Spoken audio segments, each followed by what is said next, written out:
രാത്രി ഏറെ നേരം നിത്യ ആകാശിനെ വെയിറ്റ് ചെയ്തിരുന്നു. കൂടുതൽ നേരം തെറ്റി നിൽക്കാൻ അവളെക്കൊണ്ട് കഴിയില്ലായിരുന്നു. അവൾ ആകാശ് വരുന്നതും കാത്തിരുന്നു. ഉറങ്ങിപ്പോയി. അപ്പോൾ തന്നെ അവൾ ഞെട്ടിയുണർന്നു. എവിടെയോ ഒരു വണ്ടിയുടെ ശബ്ദം കേൾക്കുന്ന പോലെ. കാതോർത്തിരുന്നു അവൾ. പിന്നെയും കട്ടിലിൻ്റെ ക്രാസിയിൽ ചാരിയിരുന്ന് ഉറങ്ങിപ്പോയി. 10 മിനിറ്റ് കഴിഞ്ഞപ്പോൾ പിന്നെയും ഞെട്ടി എഴുന്നേറ്റു. പിന്നെ അവൾ ബാൽക്കണി ഡോർ തുറന്ന് വെളിയിലിറങ്ങി. സൈഡിലൂടെ നോക്കിയാൽ ഗേറ്റിൻ്റെ ഒരു ഭാഗം കാണാം. ഗേറ്റിലേക്ക് നോക്കിക്കൊണ്ട് അവൾ കുറച്ചു നേരം തണുത്ത കാറ്റും കൊണ്ട് അവിടെ പടിയിലിരുന്നുറങ്ങി. തണുപ്പ് സഹിക്കാൻ കഴിയാതായപ്പോൾ അവൾ ബാൽക്കണി ഡോർ അടച്ചു ലോക്ക് ചെയ്തു. പിന്നെ കട്ടിലിരുന്നു കുറച്ചു നേരം മയങ്ങി. അപ്പോഴാണ് സൂരജ് ആകാശിൻ്റെ ഡ്രസ്സ് എടുക്കാൻ റൂമിലേക്ക് കയറിയത്. അവൾ ഇരുന്നു ഉറങ്ങുന്നത് അയാളും കണ്ടിരുന്നു. ഡ്രസ്സ് എടുത്തു വേഗം ഇറങ്ങുകയും ചെയ്തു. അപ്പോഴും വാതിൽ അടയുന്നത് പോലെ തോന്നി. നിത്യ ഞെട്ടിയുണർന്നു. റൂമിൽ ആരുമില്ല. തനിക്ക് തോന്നിയതാണോ? അവൾക്ക് സംശയം തോന്നി. അപ്പോൾ തന്നെ അവൾ ഉറങ്ങിപ്പോയി. ആകാശ് റൂമിൽ വരുമ്പോൾ അവൾ കട്ടിലിൽ ഒടിഞ്ഞു തൂങ്ങിയിരുന്ന് ഉറങ്ങുന്നതാണ് കണ്ടത്. അവൻ പതുക്കെ അവളെ ചായ്ച്ച് കിടത്തി. അവൾക്ക് പുതച്ചു കൊടുത്തു. കിടപ്പ് ശരിയായപ്പോൾ തന്നെ അവൾ ഗാഢമായ ഉറക്കത്തിലേക്ക് വീണു. ലൈറ്റ് ഓഫ് ചെയ്തു. AC-യും നല്ല തണുപ്പുണ്ടായിരുന്നു. പിന്നെ സൈഡിലായി അവനും കിടന്നു. കിടന്നതേ ഓർമ്മയുള്ളൂ. അവനും ഗാഢമായ ഉറക്കത്തിലേക്ക് വീണു. മാലതിയും ലക്ഷ്മിയും കിച്ചണിൽ ബ്രേക്ക്ഫാസ്റ്റ് ഉണ്ടാക്കാനുള്ള ശ്രമത്തിലായിരുന്നു. പാലപ്പവും മട്ടൺ സ്റ്റൂവും പുട്ടും ഗ്രീൻ പീസ് സ്റ്റൂവും ഉണ്ടാക്കി. ചൂട് പോകാതെ കാസറോളിൽ അടച്ചുവെച്ചു. വിശ്വൻ വന്നപ്പോൾ ലക്ഷ്മി അയാൾക്ക് വിളമ്പിക്കൊടുത്തു. അയാൾ മാലതിയെയും ലക്ഷ്മിയെയും പിടിച്ചിരുത്തി. അങ്ങനെ അവർ 3 പേരും ചായ കുടിച്ചു. ആകാശ് 8 മണിവരെ നല്ല ഉറക്കമായിരുന്നു. അവൻ ഉണർന്നിട്ടും പുതപ്പ് ശരിയാക്കി ഒന്നു കൂടി കമിഴ്ന്നു കിടന്നു. കിടന്നതേ ഓർമ്മയുള്ളൂ. നടുപ്പുറത്ത് തന്നെ നല്ലൊരു ഇടി കിട്ടി. ആകാശ് ഞെട്ടിയെഴുന്നേറ്റു. തിരിഞ്ഞു നോക്കിയപ്പോൾ നിത്യ മുടിയെല്ലാം അഴിച്ചിട്ടു. മുഖം വീർപ്പിച്ചു കണ്ണുരുട്ടി ഭദ്രകാളിയെപ്പോലെ ഇരിക്കുന്നുണ്ട്. അപ്പോഴും അവൾ അവനെ തല്ലുന്നുണ്ട്, അടിക്കുന്നുണ്ട്, ഇടിക്കുന്നുണ്ട്. എല്ലാം അവൻ കൊള്ളുന്നുമുണ്ട്. എന്താടി നിനക്ക് ഭ്രാന്തായോ? അവൻ അടി തടഞ്ഞുകൊണ്ട് ചോദിച്ചു. എന്നോട് പിണങ്ങിയിട്ട് എന്നെ കാണാതിരിക്കാൻ അല്ലേ അക്കുവേട്ടൻ അച്ഛൻ്റെ കൂടെ പോയത്? എനിക്ക് മനസ്സിലായി. അവൾ മുഖം വീർപ്പിച്ചു. നീയല്ലേ എന്നോട് പിണങ്ങി മാറി നടന്നത്? അവൻ ചോദിച്ചു. ഞാൻ പിണങ്ങിയാൽ അക്കുവേട്ടൻ അല്ലേ എൻ്റെ പിണക്കം മാറ്റേണ്ടത്? എന്നിട്ട് മാറ്റിയോ? എന്നോടും പിണങ്ങി നടന്നു. അവൾ മുഖം വീർപ്പിച്ചു. ഞാൻ നിൻ്റെ അടുത്ത് വരുമ്പോൾ നീയാണ് മാറിപ്പോയത്. എന്നിട്ട് ഇപ്പോൾ എനിക്കാണോ കുറ്റം? അവൻ പുഞ്ചിരിയോടെ ചോദിച്ചു. ഞാൻ പിണങ്ങി നടന്നാലും മാറിപ്പോയാലും അക്കുവേട്ടൻ വേണം എൻ്റെ പിണക്കം മാറ്റാൻ. ഇനി എന്നോട് പിണങ്ങി നടക്കുമോ? ചോദിച്ചുകൊണ്ട് അവൾ അവൻ്റെ വയറിൽ കയറിയിരുന്ന് അവനെ അടിക്കാൻ തുടങ്ങി. ഇല്ല, ഇല്ലടി, എനിക്ക് വേദനിക്കുന്നു. ആകാശ് അവളുടെ കൈ രണ്ടും പിടിച്ചു വച്ചുകൊണ്ട് പറഞ്ഞു. അപ്പോൾ അവൾ അവൻ്റെ മേലേക്ക് കിടന്നു നെഞ്ചിൽ കടിച്ചു. അവൻ പിടഞ്ഞുപോയി. ഇനി എന്നോട് പിണങ്ങുമോ? ഇല്ല. അവൻ അവളുടെ മുഖം പിടിച്ചുയർത്തിക്കൊണ്ട് പറഞ്ഞു. ഇനി എന്നോട് ദേഷ്യപ്പെടുമോ? അവൾ വീണ്ടും ചോദിച്ചു. ഇല്ല, ഒരിക്കലുമില്ല. ഇന്നലത്തോടെ എനിക്ക് മതിയായി. ഞാൻ ശരിക്കും ഒരു പാഠം പഠിച്ചു. അവൻ ചിരിച്ചുകൊണ്ട് പറഞ്ഞു. അവൻ പറഞ്ഞത് സത്യമായിരുന്നു. എന്നാ ഇന്നലെ ദേഷ്യപ്പെട്ടതിന് എന്നോട് സോറി പറ. അവൾ അവൻ്റെ മുടി പിടിച്ചു വലിച്ചുകൊണ്ട് പറഞ്ഞു. Sorry sorry sorry sorry. ഇനി ഞാൻ എൻ്റെ നിത്യക്കുട്ടിയോട് ദേഷ്യപ്പെടില്ല. അവൻ പറഞ്ഞുകൊണ്ട് അവളെ തൻ്റെ ദേഹത്തു നിന്ന് മറിച്ചു കട്ടിലിലേക്ക് വീഴ്ത്തി. കണ്ടോ, എന്നെ വീഴ്ത്തിയത് കണ്ടോ? അപ്പോൾ എന്നോടുള്ള ദേഷ്യം പോയിട്ടില്ല. അവൾ പിന്നെയും അവൻ്റെ നെഞ്ചിൽ കടിച്ചു.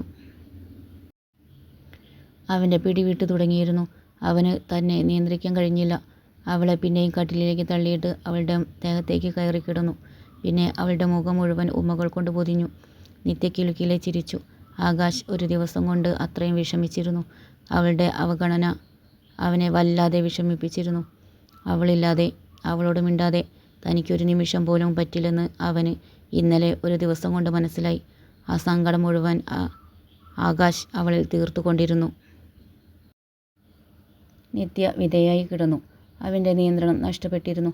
ഡ്രസ്സുകൾ 4 പാടും പറന്നു. അവൾ വേദന കൊണ്ട് അവനെ തള്ളിമാറ്റി. പക്ഷേ അവൻ അനങ്ങിയത് കൂടിയില്ല. അവളുടെ കരച്ചിൽ ഉയർന്നു തുടങ്ങിയപ്പോൾ ആകാശ് അവളുടെ വായ പൊത്തിപ്പിടിച്ചു. കുറച്ചു കഴിഞ്ഞപ്പോൾ അവൻ മാറിക്കിടന്നു. അപ്പോഴും അവൾ ശബ്ദമില്ലാതെ കരഞ്ഞുകൊണ്ടിരുന്നു. സാരമില്ല, പറ്റിപ്പോയി, സോറി, ആകാശ് അവളെ ചേർത്ത് പിടിച്ചുകൊണ്ട് പറഞ്ഞു. അപ്പോൾ അവൾ അപ്പോഴും കണ്ണുനീർ തുടച്ചുകൊണ്ടിരുന്നു. സാരമില്ല, മാറിക്കോളും. അവൻ എന്ത് പറയണമെന്ന് അറിയില്ലായിരുന്നു. അവൻ ഡ്രസ്സ് ഇട്ടു അവളെ പുതപ്പിച്ചു ബാത്റൂമിൽ കൊണ്ടു നിർത്തി. മാറ്റാനുള്ള ഡ്രസ്സും എടുത്തു കൊടുത്തു. ഹീറ്റർ ഉപയോഗിച്ച് വെള്ളം ചൂടാക്കി. ഒന്ന് കുളിച്ചു നോക്ക്, വേദന മാറി കിട്ടും. അവൻ പുറത്തിറങ്ങി ഡോർ ചാരി വെച്ചു. ആകാശ് തല കുമ്പിട്ടിരുന്നു. തൻ്റെ മുടിയിലൂടെ കൈ കടത്തി വലിച്ചു കൊണ്ടിരുന്നു. അവളുടെ എക്സാം അടുത്തു വരുന്നു. ഇനി ഒരാഴ്ചയേ ഉള്ളൂ. സേഫ്റ്റി ഒന്നും നോക്കിയത് കൂടിയില്ല. വല്ലതും സംഭവിച്ചാൽ? അവനത് ഓർക്കാൻ കൂടി കഴിഞ്ഞില്ല. ഇനി സംഭവിച്ചാൽ തന്നെ ഛർദിയും ക്ഷീണവും ഉണ്ടാവാൻ എത്ര ദിവസം വേണ്ടി വരും? അവൻ ഗൂഗിളിൽ സെർച്ച് ചെയ്തു നോക്കി. അവന് സമാധാനം തോന്നി. എന്തായാലും എൻ്റെ കൊച്ചിൻ്റെ പരീക്ഷ കഴിയും. നിത്യ ഒരു വിധത്തിൽ കുളിച്ചു ഡ്രസ്സ് മാറ്റി ഇറങ്ങി. അവൾക്ക് നടക്കാൻ ബുദ്ധിമുട്ടുണ്ടായിരുന്നു. ആകാശ് അവളെ എടുത്തു കട്ടിലിൽ കൊണ്ടിരുത്തി. പിന്നെ മുടി നല്ലവണ്ണം തോർത്തി കൊടുത്തു. അതിനുശേഷം അവനും കുളിച്ച് ഡ്രസ്സ് മാറ്റി വന്നു. സമയം നോക്കിയപ്പോൾ 10:30. കിടന്നോ? ചായ ഞാൻ ഇങ്ങോട്ട് കൊണ്ടുവരാം. വേണ്ട, ഞാൻ അങ്ങോട്ട് വരാം. അവൾ മെല്ലെ എഴുന്നേറ്റു അവനൊപ്പം താഴേക്ക് ഇറങ്ങി. അവരെ കണ്ടതും വിശ്വൻ മാലതിയെ വിളിച്ചു. ദേ പിള്ളേരെത്തി, ചായ കൊടുക്ക്. മാലതി അവർക്ക് ചായ എടുത്തു വെച്ചു. കാസറോളിൻ്റെ മൂടിയും തുറന്നു വെച്ചു. ആകാശ് പ്ലേറ്റിലേക്ക് അപ്പവും മട്ടൻ സ്റ്റൂവും എടുത്തു. പിന്നെ ചെറിയ പീസാക്കി നിത്യയുടെ വായിൽ വെച്ചു കൊടുത്തു. അത് കൊണ്ടാണ് ഉറക്കപ്പിച്ചിൽ സൂരജ് വരുന്നത്. ലച്ചു, ചായ. അയാൾ ലക്ഷ്മിയെ നോക്കി പറഞ്ഞു. അവർ ഒരു കപ്പ് ചായ എടുത്തു നീട്ടി. അത് കുടിച്ചുകൊണ്ട് സൂരജ് നിത്യയെ നോക്കി പറഞ്ഞു. ഓ, ഈ ഡ്യൂട്ടിയിൽ നിന്ന് ഞാൻ രക്ഷപ്പെട്ടു. ആകാശ് പുഞ്ചിരിച്ചു.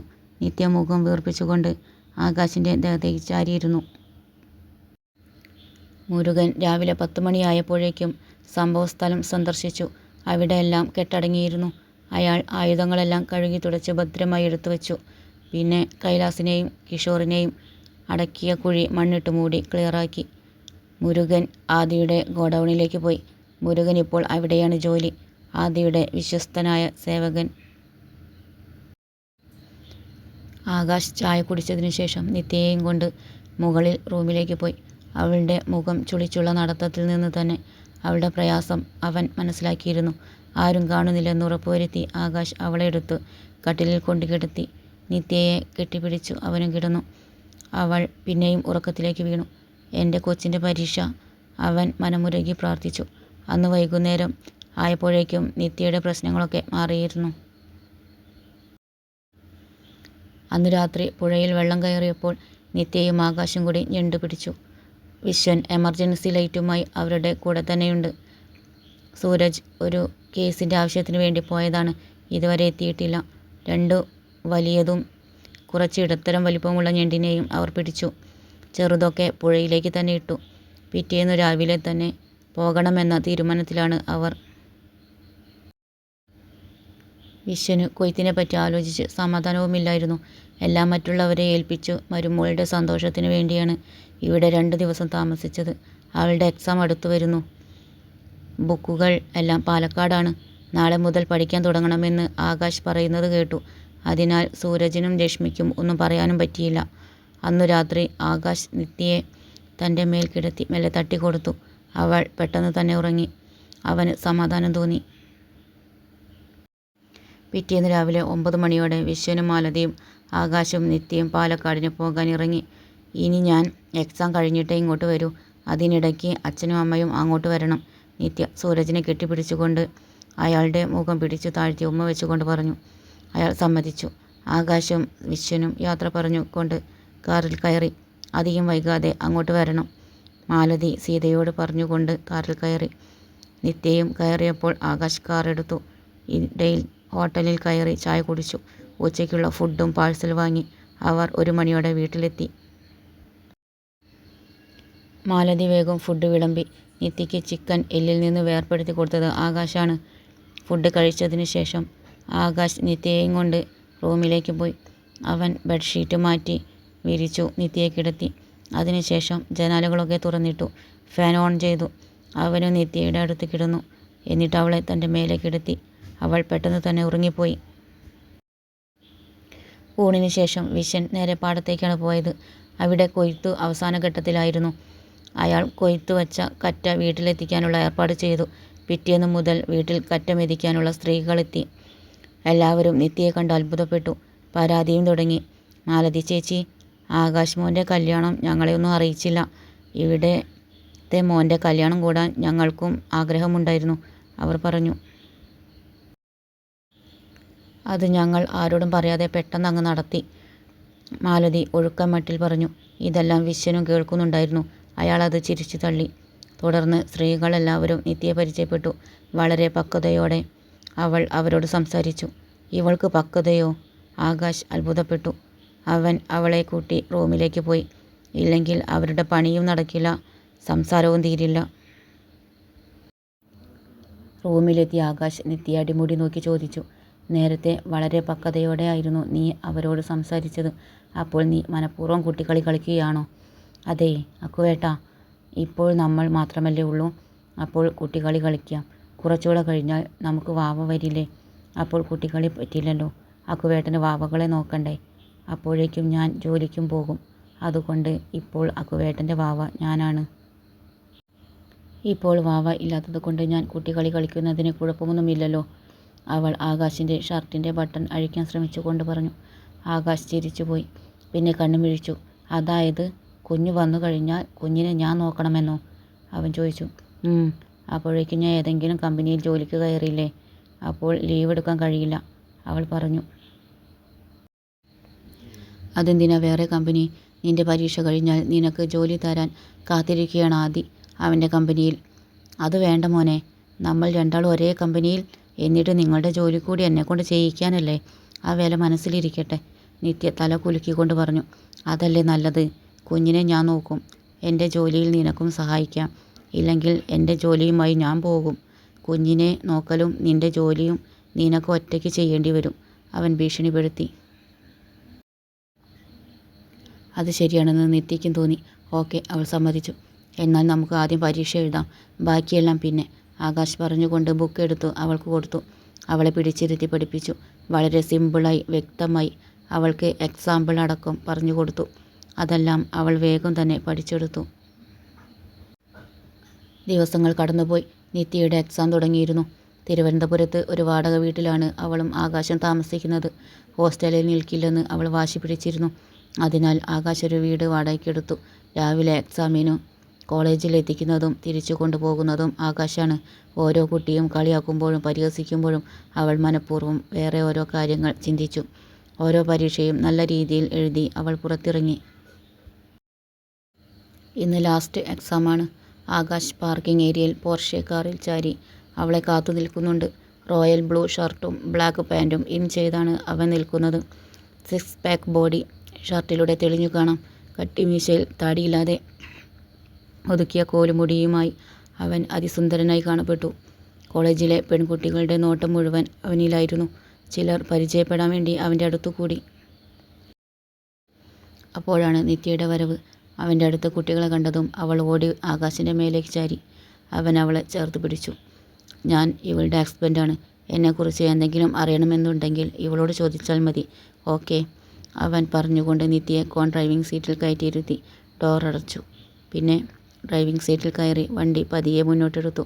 മറ്റു കുട്ടികൾക്ക് നിത്യയോട് അസൂയ തോന്നി. ആകാശ് വണ്ടി നേരെ എറണാകുളത്തേക്ക് വിട്ടു. അക്കുവേട്ടാ, ഇതെങ്ങോട്ടാ? നമ്മുടെ വീട്ടിൽ പോകുന്നില്ലേ? അവൾ ചോദിച്ചു. ഇല്ലടാ, നമ്മൾ വാടക വീട് ഒഴിഞ്ഞു. നമ്മുടെ ലഗേജെല്ലാം ഡിക്കിയിലുണ്ട്. നമ്മൾ ഇനി എറണാകുളത്തേക്ക്. മറ്റന്നാൾ ആദിയേട്ടൻ്റെയും പാറു ചേച്ചിയുടെയും കല്യാണമാണ്. എല്ലാ ഒരുക്കങ്ങളും കഴിഞ്ഞു. എന്നാലും നമ്മൾ അവിടെ വേണം. നാളെ അച്ഛന്മാരും അമ്മമാരും അങ്ങോട്ട് വരും. നമ്മൾ ഇന്നേ പോകുന്നു, അവൻ പറഞ്ഞു. കല്യാണത്തിന് എനിക്ക് ഡ്രസ്സോ? അവൾ ചോദിച്ചു. പോകുന്ന വഴി നമുക്ക് വാങ്ങാം. ഇപ്പോൾ ഡ്രസ്സ് ഒക്കെ പെട്ടെന്ന് തയ്ച്ച് കിട്ടും, അവൻ പറഞ്ഞു.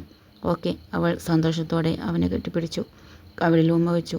ആ നിമിഷം അവൻ്റെ കയ്യിൽ നിന്ന് വണ്ടി ഒന്ന് പാളി. അപ്പോൾ തന്നെ അവൻ അത് നിയന്ത്രിച്ചു. ആകാശ് നേരെ നിത്യയുടെ വീട്ടിലേക്കാണ് വണ്ടി വിട്ടത്. അവിടെ നിന്ന് സൂരജിനെയും ലക്ഷ്മിയെയും കൂട്ടി ഡ്രസ്സ് എടുക്കാൻ പുറപ്പെട്ടു. റെഡ് ചില്ലി കളർ പട്ടുസാരിയാണ് നിത്യയ്ക്കെടുത്തത്. അതേ കളറിലുള്ള ഒരു സാരി ലക്ഷ്മിക്കും എടുത്തു. സൂരജിനും അതേ കളർ ഷർട്ടും കസവും മുണ്ടും എടുത്തു. അവിടെ അടുത്തുള്ള ഫാഷൻ ഡിസൈനിങ് ഷോപ്പിൽ സ്റ്റിച്ച് ചെയ്യാനും കൊടുത്തു. നാളെ കിട്ടണമെന്ന് പ്രത്യേകം പറഞ്ഞു. എല്ലാവരും ജ്യൂസ് കടയിൽ കയറി. എനിക്കൊരു കിങ് ഫലൂദ വിത്ത് കടലറ്റ്, അവൾ ചാടിക്കേറി പറഞ്ഞു. ആകാശ് എല്ലാവർക്കും അത് തന്നെ ഓർഡർ ചെയ്തു. അക്കുവേട്ടാ, എൻ്റെ ആഭരണങ്ങളൊക്കെ പാലക്കാടാണ്, അവൾ പറഞ്ഞു. അതൊക്കെ നാളെ അച്ഛനും അമ്മയും വരുമ്പോൾ കൊണ്ടുവരും, അവൻ പറഞ്ഞു. അമ്മയ്ക്ക് ഫാൻസിയിൽ നിന്ന് എന്തെങ്കിലും വാങ്ങാനുണ്ടോ, അവൻ ചോദിച്ചു.